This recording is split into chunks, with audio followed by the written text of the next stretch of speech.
Hi, everybody, and welcome to Driving Engagement and Professional Services from First Touch to Close the Deal. Before we get started, I have just a couple things to go over. Put any questions you have in the Q&A widget, and we'll be answering those throughout. And then, of course, we are recording this, so this will be available as well as the slides for you in a couple of days from this going live. So with that, I am Stephanie MacArthur. I'm a Principal ABX expert here at Demandbase. And that is just a fancy way of saying I have sat in the seats of you fellow marketers. I have a background in global integrated marketing, heavy on the digital side, and was a multiple-time customer of Demandbase, and now get the honor and privilege to work with our clients to help them see the same success that I had in the past. I am here with Monica Banky from our partners over at Iron Horse. Monica. Hi. Thanks so much for having me today. I'm Monica Banky. I'm Chief Growth Officer at Iron Horse. We are a marketing agency that specializes in both account-based engagements and all things digital. My background, boy, I've been involved in this kind of world for a long time as well. I've been at Iron Horse for a couple of years. Prior to that, I was at Serious Decisions and Forrester, where I spent a lot of time helping marketing organizations getting to best practices.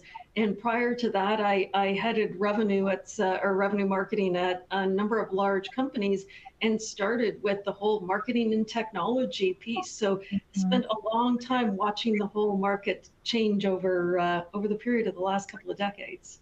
Yeah, it's been pretty incredible to be a part of, to be honest. And if you really think about where it's been, you know, this stuff wasn't taught in school when the explosion of MarTech and all that, and it really set the landscape of where we are today, right? So if you think about traditional demand gen, when I first started out, you know, our idea of, you know, marketing and automation was being really good at being really bad at sending emails, and we were really reliant on, you know, that North Star of a form fill. And the fact is, like, the technology has evolved. We've had this explosion of MarTech and point solutions, but that's also created, you know, silos from a technology and marketing standpoint. But at the same time, the buyers on the other end, they've become more savvy. They're aware of, you know, of the different tricks that we use, the technologies we're using. And at the same time, they want to do it more on their own. They want to have kind of like, let me just research, let me just, you know, let me see what I can figure out on my own in my spare time in between things.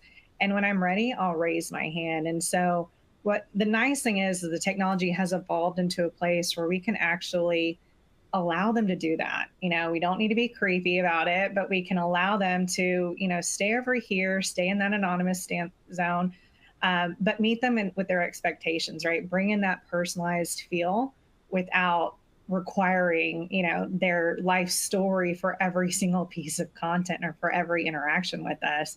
And what you get out of that is actually a higher quality. What's interesting today is this technology, you know, it's evolved. I've really seen it explode, like you said, the last 10 years. And if you think about, you know, the smart tech where you could actually see all the technology, you used to actually be able to see all the MarTech on one slide. Now you need a magnifying glass, right? Yeah. But the fact is, we still want to go here. We want to go to that form fill. And the fact is, it's not translating. It's not getting a great experience. And so, you know, we've got to evolve, or, you know, somebody else is going to take that from us, right? The companies that are willing to evolve, the marketing leaders, you know, the sales leaders, et cetera, that are leaning into these changes of behavior, those are the ones that are going to propel forward. And those that refuse to, those are becoming dinosaurs and eventually extinct. Yeah. Yeah. Unquestionably. I think I love this chart. I've seen it a number of different times. And when we're working with demand-based clients, we use it frequently. And when we're proposing demand-based, we show it frequently. Alongside of this, what we do is we also show the data, because some people can kind of visualize and they associate their own experiences to this kind of map. And some people come in and say, yeah, but we're different, and you know, professional services is different, or small business is different. And the fact is, we've done a lot of research at Iron Horse, and we've sliced it and diced it and looked at it and researched it. And the fact is, there are some truths about marketing that it doesn't matter what industry you're in, what geography you're in, how big the clients are that you're targeting. These are the things that are the facts. And this comes from Iron Horse and also other places in the industry. Buying groups are a reality. We used to think about the contacts and making sure we had a contact.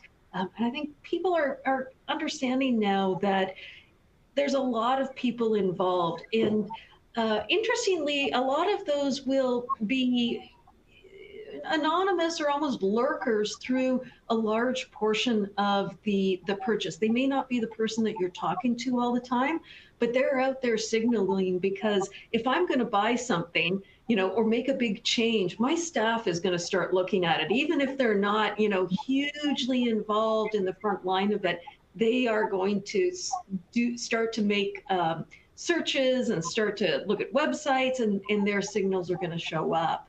And people, like you said, Steph, they want to have those digital conversations. And the research we did last year said there's only 10% of people want to have a primarily human-to-human or face-to-face conversation. Yeah. What was really interesting about that research, though, is a lot of people go, yeah, that's true, but executives, the C-level executives, the SVPs, they still need the white glove treatment. They're the people that we really have to have the one-to-one relationships with. And what we found was, across all dimensions, executives actually want to be more digitally engaged. They want to be able to, look at the information when they want, the amount that they want, without being bothered by salespeople. And I thought that was a really interesting finding last year, and maybe orthogonal to what a lot of people think. Sorry, go ahead. I was going to say, absolutely. I think that the fact of the matter is we're all super busy. And, even in the last couple of years, with more people, still being remote than ever before, having that flexibility to do things and not be stuck to an 8 to 5, 9 to 5 when somebody might be by a phone. I mean, that just shows that we're just going to continue down this path. And, I think, what's happened the last couple of years, that Band-Aid has ripped off, that, hey, we can, do things on our own and come, go back and forth and have that balance.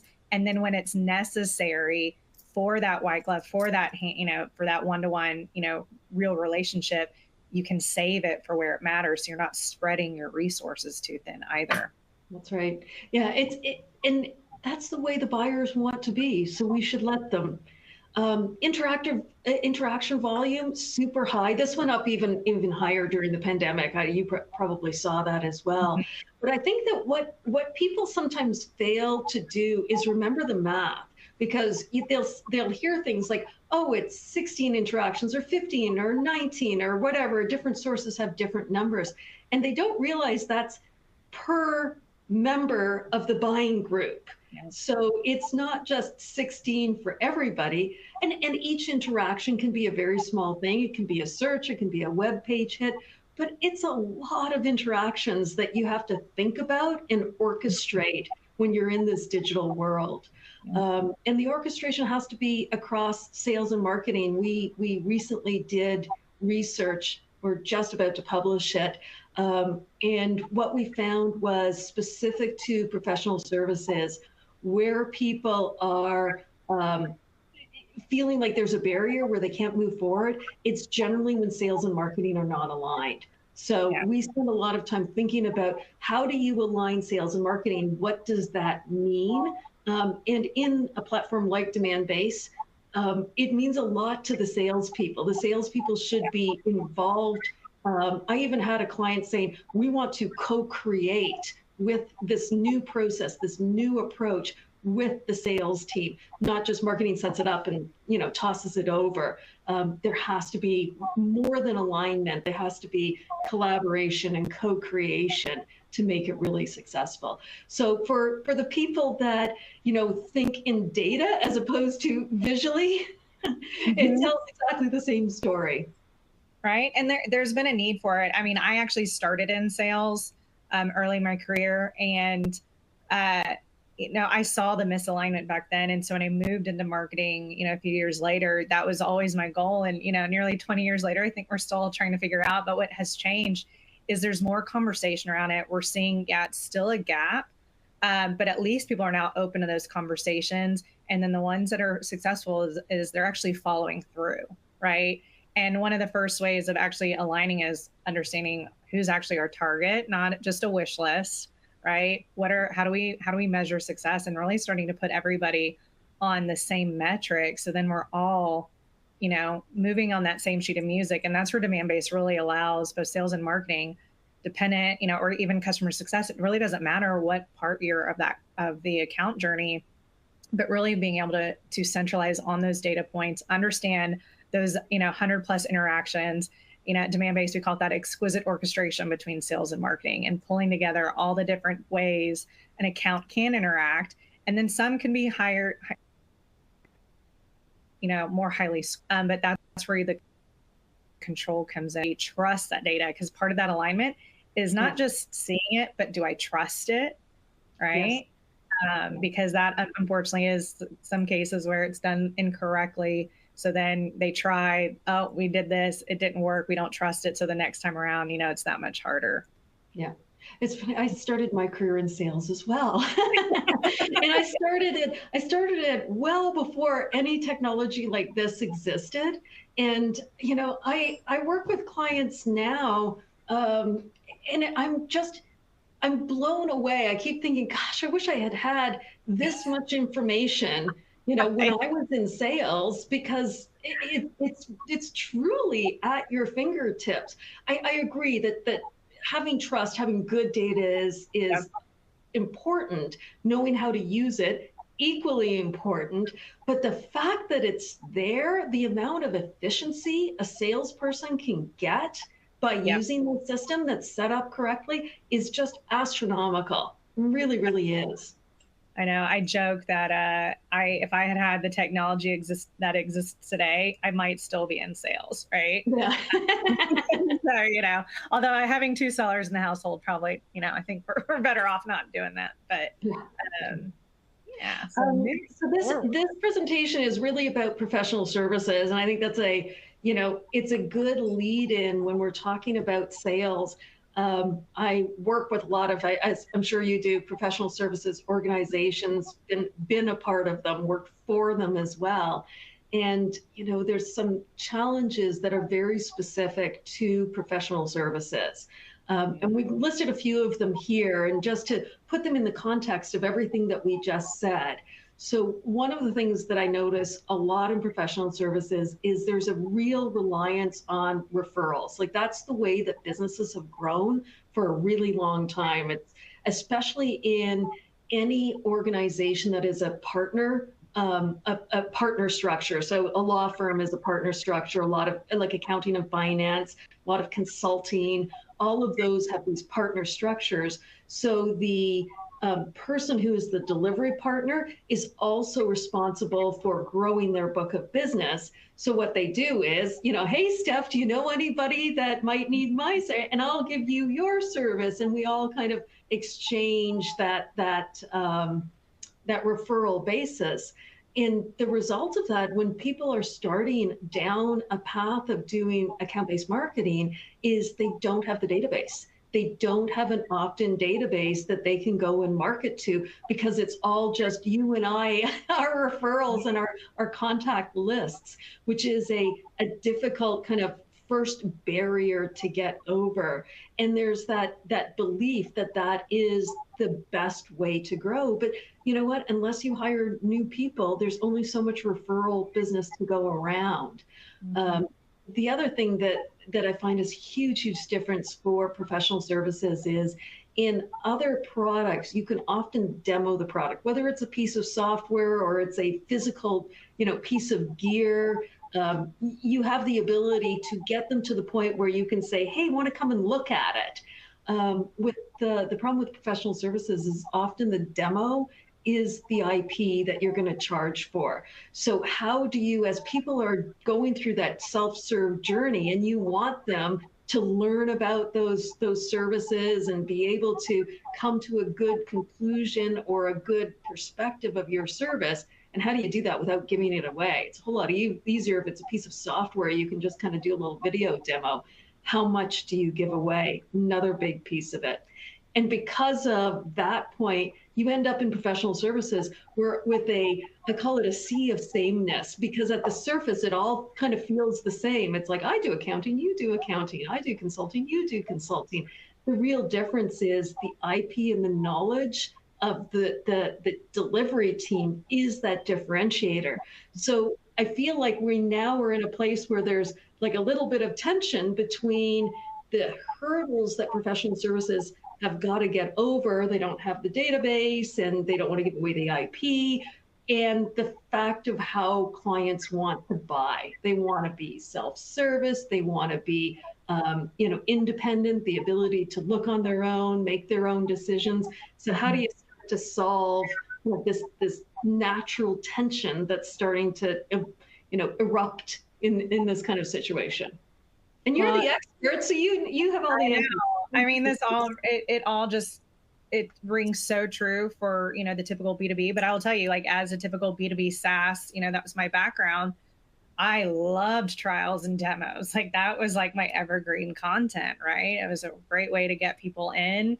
And even more so if we had a platform where it was free over certain, that freemium model is, really great. But when your product is your service, and the fact is more companies, I think, need services. I know, depending on the size org, even, Fortune 500 person marketing team, we still have services, right? There's always case for it, but then how do you set yourself apart? And so that's really, just another layer of complexity that professional services, teams have to like think about. And I do think that ABM really allows them to start to think a little bit more creatively. You start to think about, where do we show up? What's that message? And, what is our message? What's our goal that we're trying to attract? But then how are we going to get to them? And I think, both in a B2B, just enterprise, mid-market, doesn't matter, no matter what type of business you're in, but really starting to think about, well, how am I using the channels today? And can I maybe throw out the rule book? I think that's always been one of my favorite things when I really started leaning into data, leaning the technology, was thinking about how can I throw out the rule book and just try something new, right? Everything's a test until you're proven one way or another. If you're gonna fail, fail fast. But one of my favorite ones was, paid search was an area where people typically think, well, we spend a lot of money on it. It's expensive. We must put that form in front of them. But I'm like, well, we have like total page abandonment. Like, and if we get anything, it's a bot. Like, what value is this having? Versus when I started playing with it and saying, okay, instead of putting 100% lead generation as my goal, even if it's a top of the funnel activity, what if I still, did some awareness, sent them to a landing page for content, like sent them to the homepage, sent them to a product page, depending on what they searched, let them navigate, like we said earlier, right? Let them consume, let them kind of do it on their own, that do it yourself, experience, and then evolve over time. We can then start to take those signals, those 100+ engagements, and start to increase the awareness. But it's all about meeting them where they are and then having that consistency and message at multiple places and allowing the person on the other end to determine what's the right channel for them to respond to. Because they will. When they're ready, they will. Exactly. I also think that, for professional services that might be going into this for the first time, or maybe they've started, but it's not going as well or as quickly as they would like. I think that it's also, I really like what you said about what am I trying to accomplish and how can I be experimental about it? Because there is this, it's almost a mindset of, if I get a referral, a lead, it's going to close in a week, 2 weeks, those sorts of things. Because the nature of the referrals that they're used to getting, the nature of the leads that they're used to getting are very warm, very well informed, highly trusting because they've come through somebody else. And when you're starting in a situation like this and you're thinking about revamping your channel strategy, you're kind of going all the way back to, well, do they even know who you are? Like, let's start with that. Do they even know they have a problem that you're going to solve for them? Do they care about that problem? Is it worth solving? And taking them all the way to the moment where it would have been a referral. And that's a longer journey, a different journey, and a journey that takes more work between sales and marketing to get to that moment where, oftentimes professional services kind of where they normally start, there's a whole lot comes before that. Yeah. Be interesting to know. This is just a thought as you were talking. If you think about that, because you're really building the trust and that foundational trust from the beginning versus waiting for that referral. I would have to imagine, right? I'd want to dig in the data, but I feel like because of that, you're building a more meaningful relationship than just, oh, so and so recommended you, so we're going to go with that. But it's almost like if you don't do something right the first time, they're more likely to leave because they haven't built this relationship with you. Where I feel like if they've gotten to know you from the beginning, before they even knew they had a problem, and you were there answering them in the right way, all the way. So by the time they, not only just convert to let's have a conversation, but then converting to pipeline in one business, I would imagine it's a much more fruitful long-term relationship. Yeah, I think it definitely could be. I think it would be at the very least a more informed relationship. I mean, there's, if I really trust you and you refer somebody and you've made other suggestions to me in the past that have worked out well, there's a high level of trust there.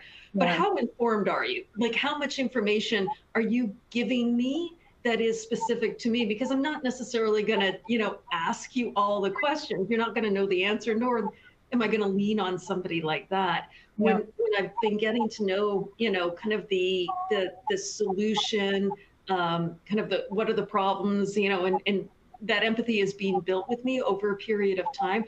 I think I become more knowledgeable and more comfortable with my own decision to investigate, because as you're going along your journey, you are making the decision to continue the journey each moment in time, right? It doesn't, you have to keep making that decision.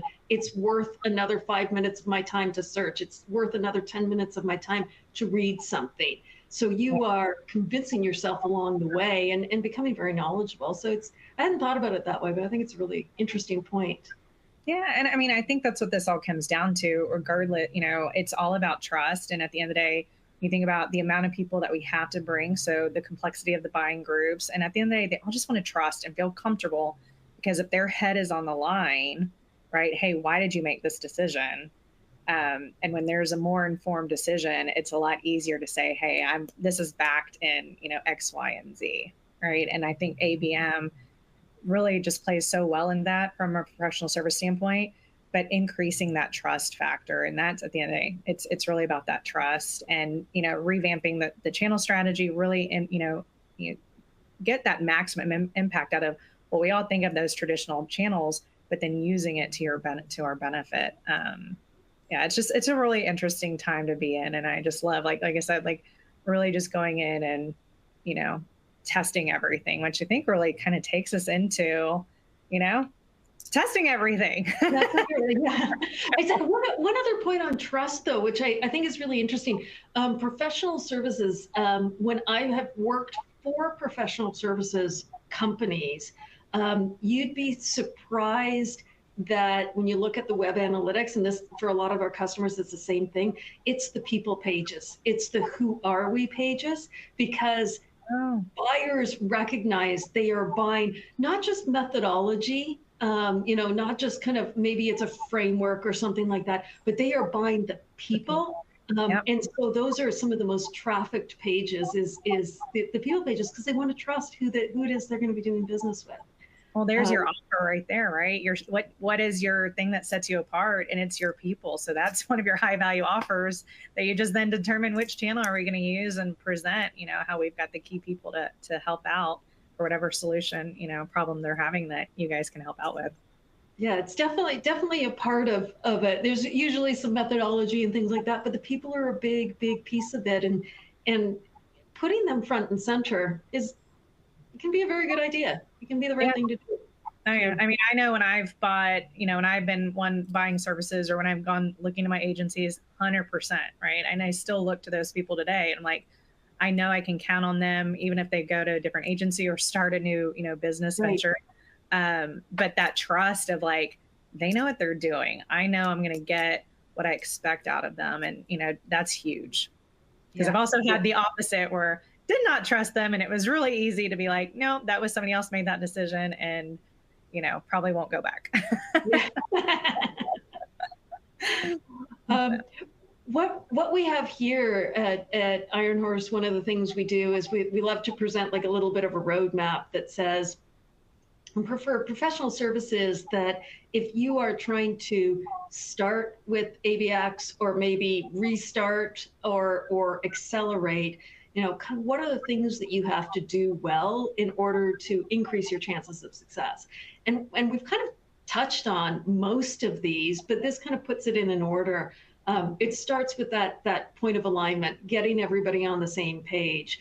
And that can be sales, marketing, it can be product, people, it can be your customer success, customer support, it can be the executives as well.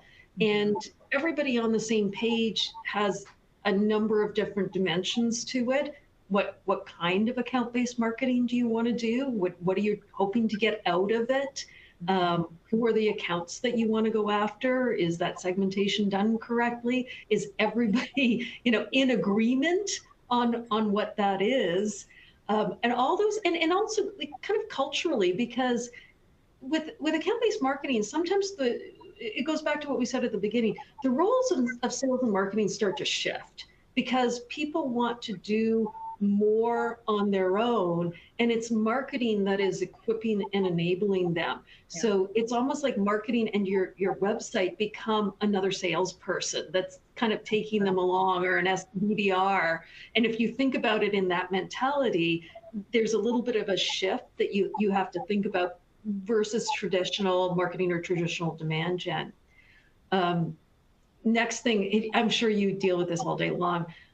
Targeting. I always say targeting is more than a concept. I can't tell you how many people they go, yeah, we're going to target like mid-market insurance companies. Great. Where's your list? Oh, it's the Global 2000. Why? Why? 100%.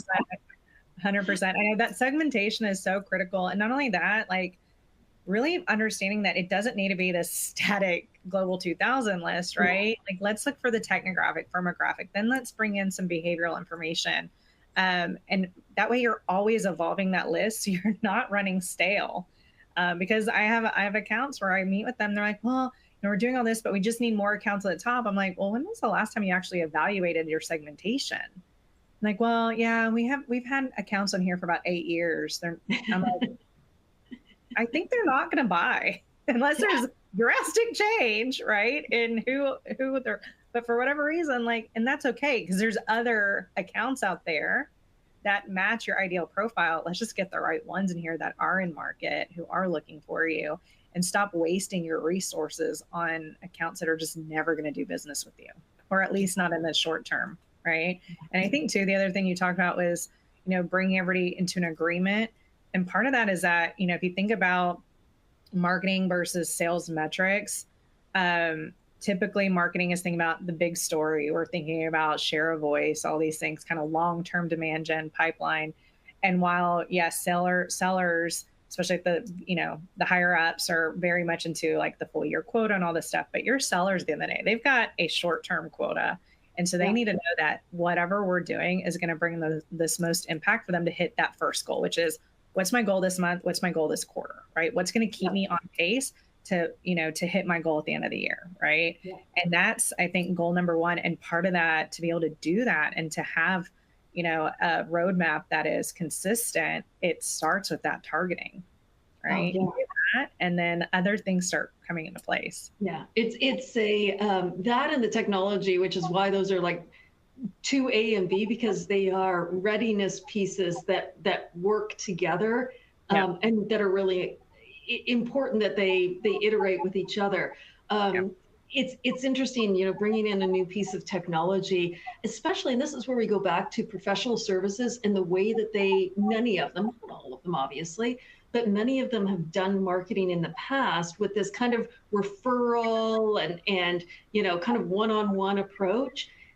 You bring in a piece of technology that has requirements in order to make the ecosystem work, and the requirements don't exist. So there's accounts with no domain names. There's people are putting contacts in without associating with campaigns. So you can't actually create attribution at any point in time. So you're bringing in this new piece of technology, and some of the things that have happened in professional services because the way that they've been running, all of a sudden there's this ripple effect that you have to go back and take a look and say, okay, let's shore up these other pieces so the whole thing works properly. Yeah. Can't make any assumptions. So I know that your team spends time with clients to make sure that they're in good shape with anticipating some of those operational hurdles that are you know they're going to happen. Absolutely. Absolutely. But you get ready for it. But the technology, though, if you get the technology set up, you know, and everything's iterative. So even if you're using in the most basics, like customers when they're first starting demand base, it's like, yes, we can do all these things for you, but let's just start with intent and understanding who's on your account, your website right now. Like start with the basics and then iterate. And then you get to, you know, telling the story based off of where they are in their journey, right? So varying up the content makes it much easier than, you know, the old days of like, well, it's been 3 months. Let's change out the ad and change out the content behind it because that's all we can do, right? We don't have to do that. We can actually have content pathways that last much longer. So you get to a fully automated system, right? So you're spending less time on actually just executing and getting things out the door and more time on, you know, analyzing and optimizing. That's where it becomes a lot more fun. Right. Yeah. Not just the hamster of like, I need to just get another message, get that blog post up, like whatever it is. You know, we want to help you between Demand Base and Iron Horse, like coming together and really helping our clients do what they do best. Let the machines do what they do. And then let the, you know, the people help you like navigate all this together. Yeah. Yeah. And like we were saying earlier, it is a journey and there's a lot of touches in that journey. So, you know, tell all of the story is really important as opposed to just here's our solution, like bringing it all the way through and having it all the way through. I loved your what did you call it? Elegant alignment? Exquisite orchestration. Exquisite orchestration. I love that. I can't take credit. That would be a Demand Base. I think that might be from Chris Moody, but yeah, that's what we dub it inside Demand Base, is that exquisite orchestration to show that it's not that like pass it over the fence or pass it over, right? The MQL is I'm not saying it's dead, but you can't just stop there, right? So it's showing that it's this relationship back and forth. Yeah, MQLs are, I think there's still a need to understand that a contact has done something. That doesn't mean they're ready for sales, but it's an interesting piece of information that needs to be recognized for what it is and added to the whole. So we think about exquisitely orchestrating between sales and marketing, but also between all of the channels of the program. You talked about all of the different channels. You know, how do you make sure that those are orchestrated in a way that creates the right level of volume to be available to the clients? And then you get to make sure that your salespeople know how to use all those signals, because there's a tremendous amount of information that's going to come at them. And being able to see, I love working directly with salespeople. We usually have two moments. We have what I call turn the lights on moment, where people can see who's been on the website for the first time and they are all like, oh, I love that moment. It's a wonderful moment. The other moment that I love is when you get to the point where you can look at an account that's got a lot of signals and you can go, look, the CEO has been here 4 times. This is what they looked at, but here's an anonymous person. They're looking at this count. Do you think that maybe the CFO? Let's go figure out who the CFO is. Let's put them in there. And you can start to work with salespeople to become a detective. Maybe it's because I used to be a salesperson, maybe because I'm just generally nosy. I love having all of that information and being able to use those little signals and find out more. I had one, I was working with a client the other day, and it's like, wow, we've got these signals and these signals, and then all this other stuff started happening, all these search terms. Wonder what's going on. Search looked up the company had been bought a week later, and it's like, oh, there it is. Yep. There it is, because you saw it in the digital signals. Now, boy, if I'm a salesperson, I've got something really good to reach out to, a really good reason for an outreach. Absolutely. And this is where, letting our sellers know and to use those data points, because the expectation is very much white glove experience, that personalization at scale. And this is where all those different signal points, are really going to allow you to do that. Any final thoughts? I know you and I could probably geek out on this and talk all day, but any other final thoughts on, this slide or anything else that we've covered today? I just think that for professional services, be ready for all of the steps that you have to go through. But don't pretend that you don't have to go through that. Like, don't pretend that the market is waiting around for you. If you don't get going on using this kind of technology and making the shift to account-based marketing, your competitors probably are. So I would just encourage any professional services companies that haven't started to use this or use it as well as they know they should. The time is now. Yeah, love that. I couldn't have said it any better. Like I said, we could talk about this all day and we'd love to continue the conversation with you guys. So please don't hesitate to reach out to either one of us or both of us and see how, Demandbase and Iron Horse can help you along your journey for account-based marketing and really move, leaning into that modern marketing motion. So thank you. Thanks, Steph.